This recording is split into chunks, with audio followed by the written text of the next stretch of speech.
जो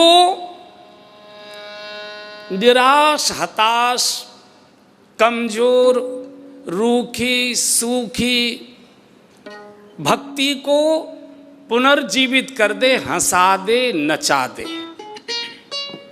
हमारे जीवन में भक्ति भजन जो रूख गया है, सूख गया है, किसी भीतर के कूड़े कजारे में छुप गया है, पता नहीं लगता जीवन में भजन है कि नहीं, भक्ति है कि नहीं, वो हरी हो जाए, पुष्पित हो जाए, पल्लवित हो जाए, प्रसन्नता के भजन के भक्ति के पुष्प खिलने लग जाएं।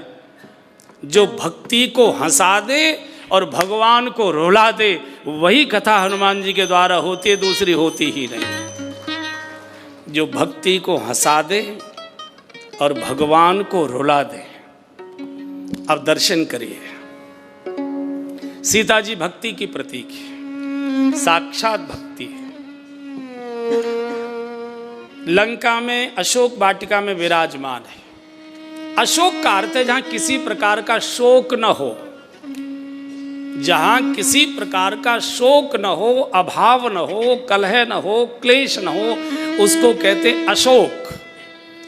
और अशोक वाटिका में बैठी जानकी जी फूट फूट कर रो रही है। रूखा सूखा कृष्णतन शीश जटा एक बैनी।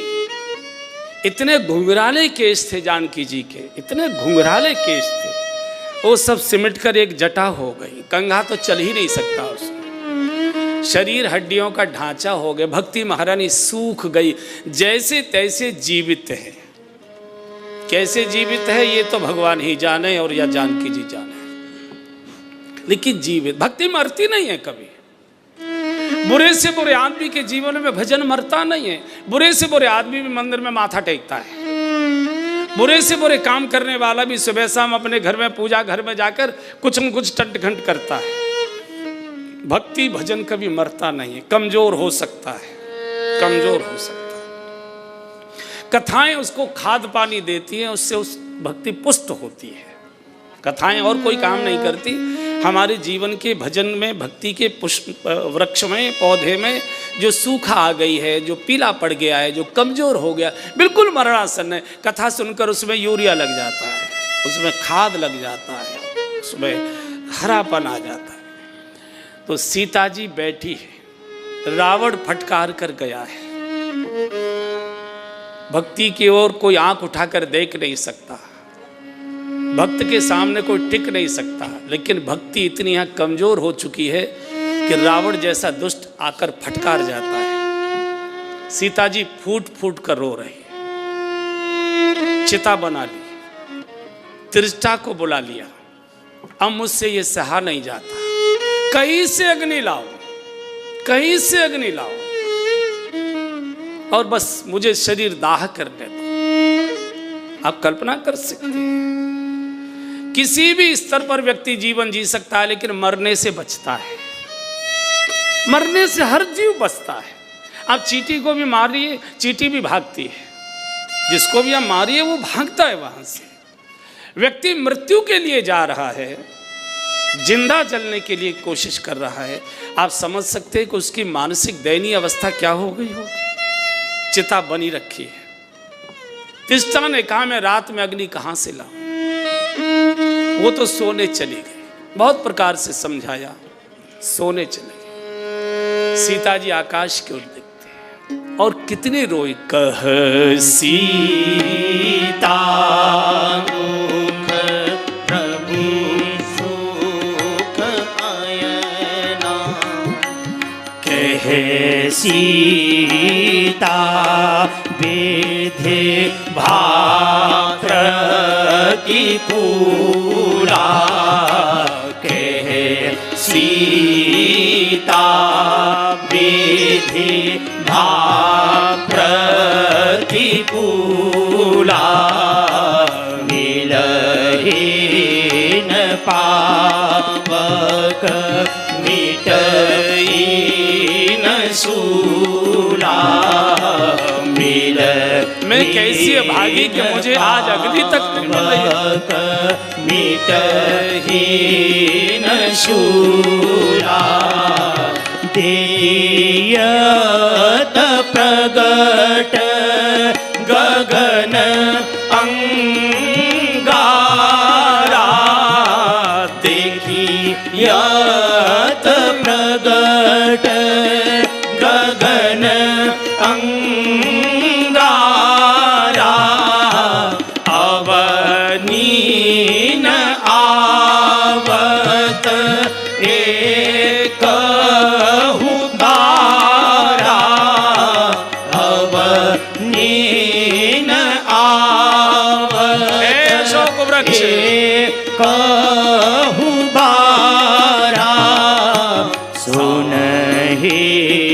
विनय मम विटप अशोका सुनहि विनय मम विटप अशोका सत्य नाम हरु हरु मम शोका सत्य नाम करु हर मम शोका नूतन किशलय मन कृसानु नूतन किशलय अनल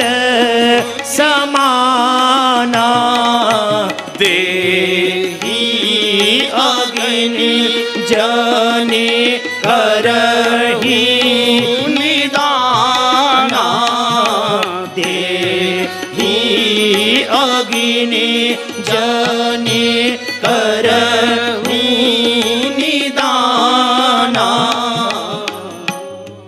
आप कल्पना कर सकते, चिता बलि रखी है।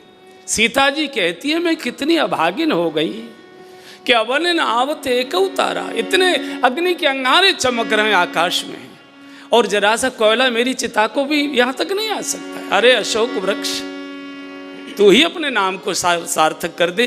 तेरा नाम अशोक है और तेरे नीचे मैं शोक में जली जा रही हूँ, शोक में डूब रही हूँ। तू ही नूतन किसनय अनन समाना।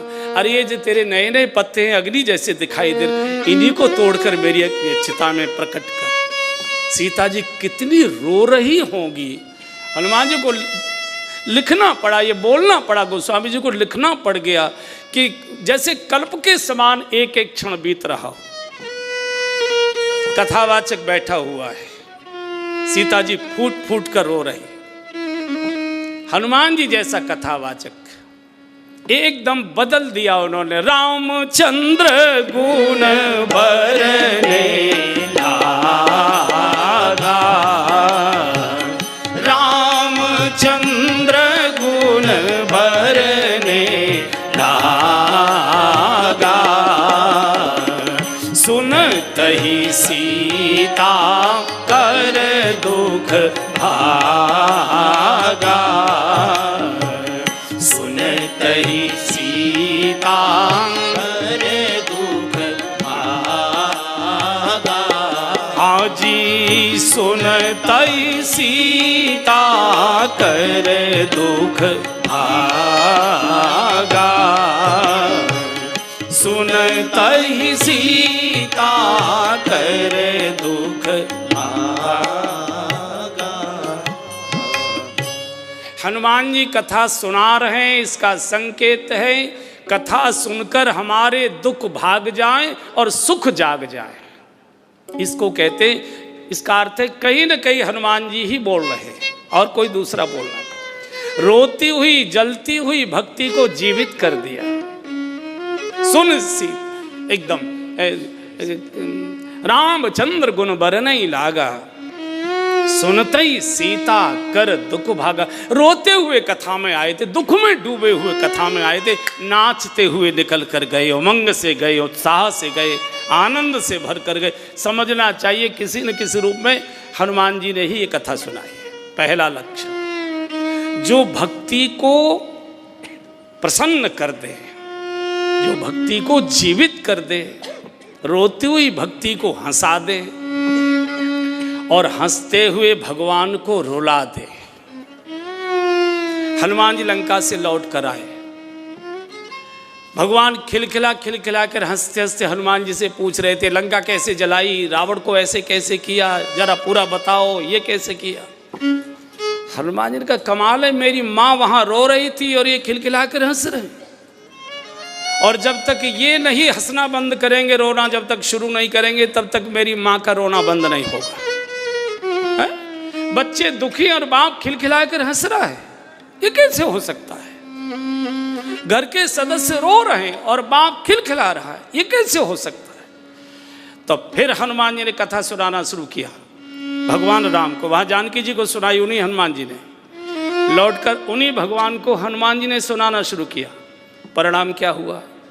सुन सीता दुख प्रभु सुख ऐना, सुन सीता दुख प्रभु सुख आयना, सुन सीता दुख प्रभु सुख आयना, सुन सीता दुख प्रभु सुख आयना, भरी आए जल राजीव नैना, भरी आए जल राजीव नयना, सुन सीता दुख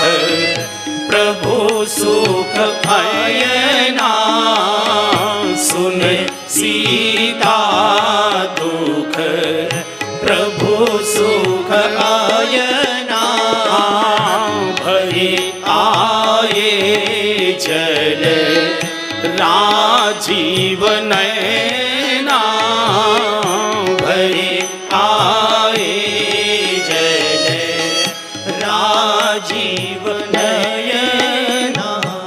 सीता जी रो रही थी, अशोक वाटिका से दुख भाग गया। सुनते ही सीता कर दुख भागा। भगवान हंस रहे थे, फूट फूट कर रोने लगे। जो भक्ति को हंसा दे और भगवान को रुला दे, यही हनुमान जी की कथा की विशेषता है। अब सुनिए सिद्धांत। भक्ति जब हंसती है, प्रसन्न होती है, तो क्या करती है? और भगवान जब रोते हैं तब क्या करते हैं? भक्ति जब हंसती है, प्रसन्न होती है, कुछ नहीं करती।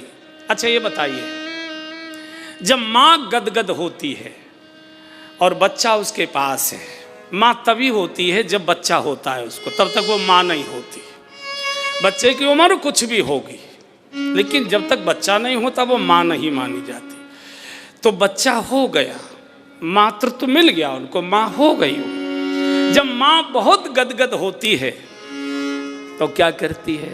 बच्चे को उठाएगी, बार बार चूमेगी, बार बार चूमेगी, मुंह चूमेगी, माथा चूमेगी, सिर सूंघेगी, छाती से लगाएगी। बड़ी उम्र का हो गया तो सिर ऐसे ऐसे करेगी, पीठ थपथपाएगी, पीठ सहलाएगी। माँ के पास केवल एक ही पूंजी होती है, आशीर्वाद की, और माँ के पास कुछ नहीं होता है। किसी माँ से पूछो जरा निकालो, बोले मेरे पास क्या है, मेरे पास तो जो कुछ हो तुम ही तो हो। माँ तो कहती है कि मेरे पास रुपया पैसे कहाँ है बेटा, मेरी संपत्ति तो तुम हो ना।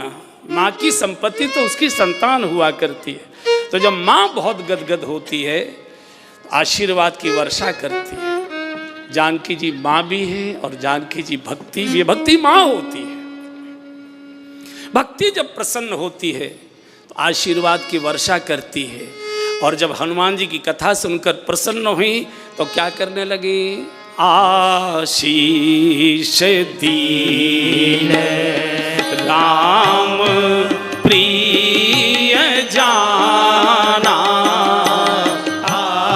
आशीष दी, आशीर्वाद की वर्षा। राम प्रिय जाना, आशीष दीन राम प्रिय जाना, हो तात बल शील निधाना, हो तात बल शील निधाना, अजर अमर गुण निधि सोत हो, अजर अमर गुण निधि सोत हो।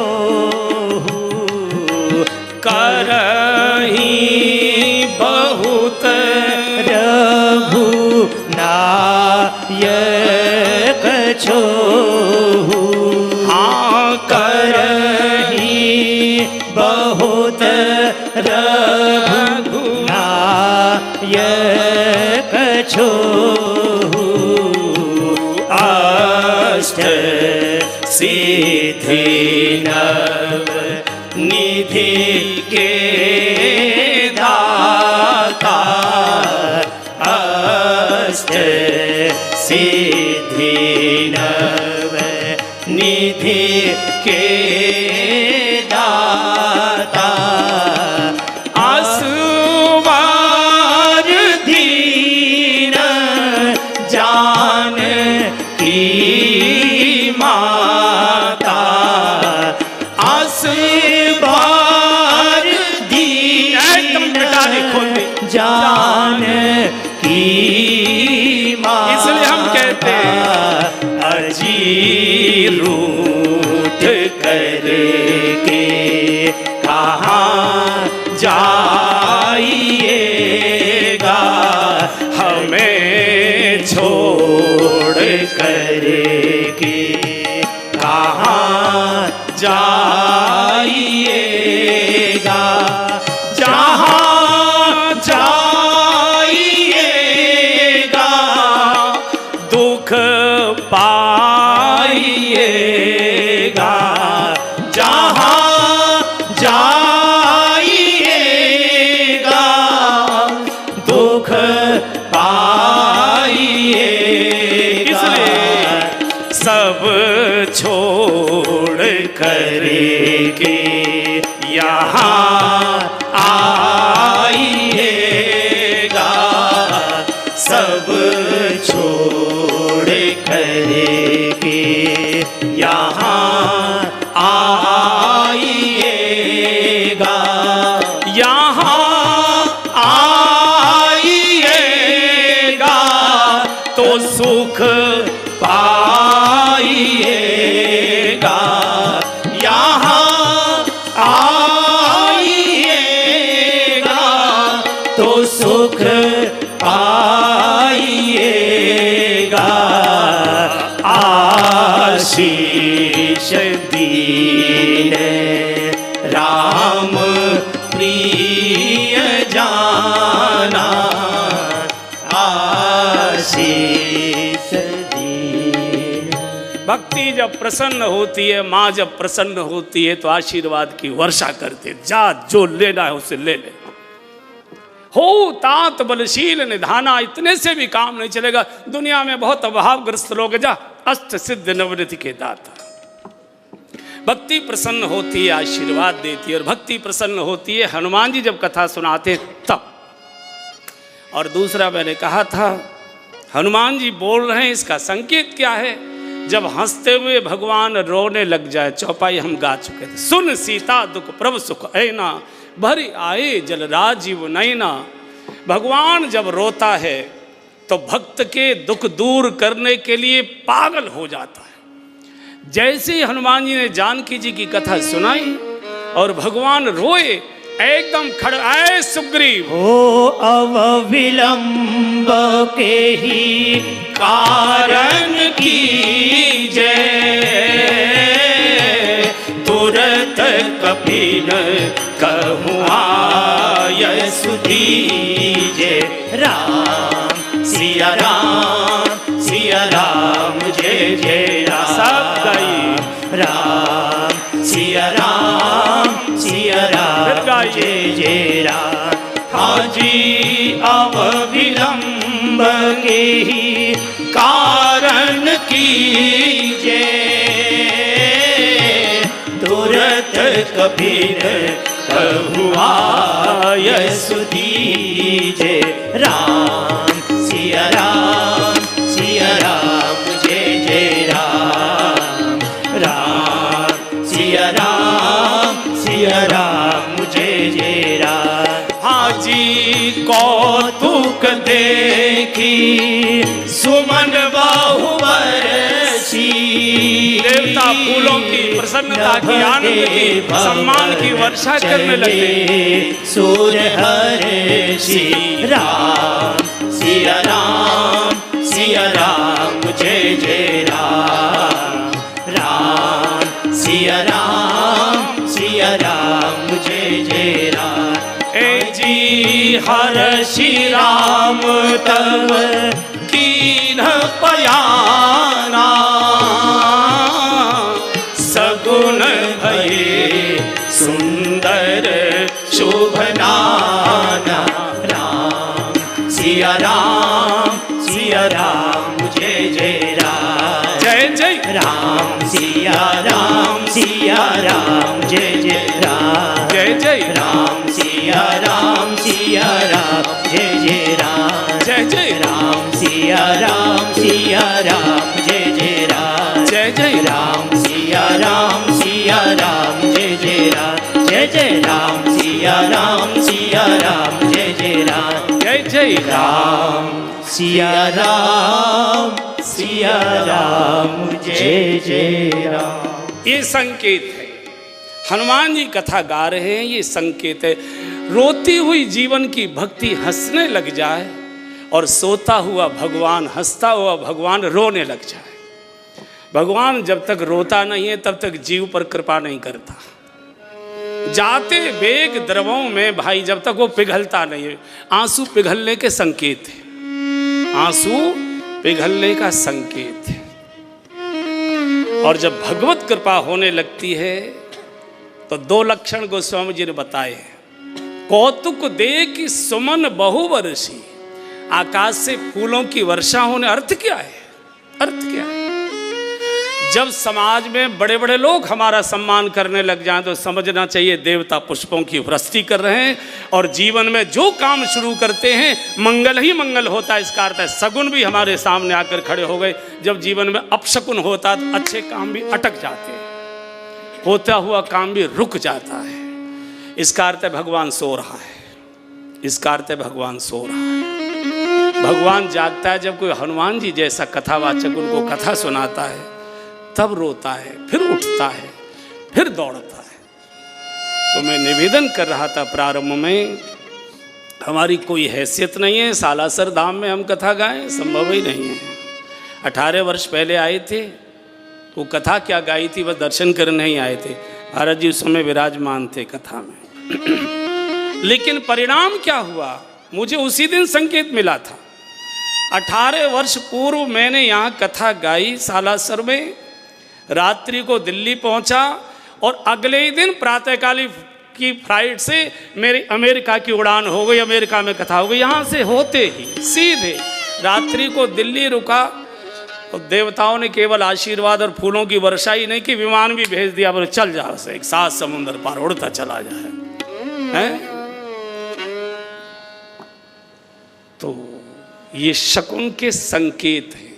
जब समाज में बड़े बड़े लोग आपका सम्मान करने लगे और आपको शकुन होने लगे, माने जो काम करते हैं उसी में बेड़ा पार होने लगे, तब समझना चाहिए कि हनुमान जी ने कथा सुनाई, ये जीवन में परिणाम आया। इसलिए यहाँ के आयोजक हनुमान जी, यहाँ के व्यवस्थापक हनुमान जी, यहाँ के श्रोता हनुमान जी और यहाँ के वक्ता हनुमान जी।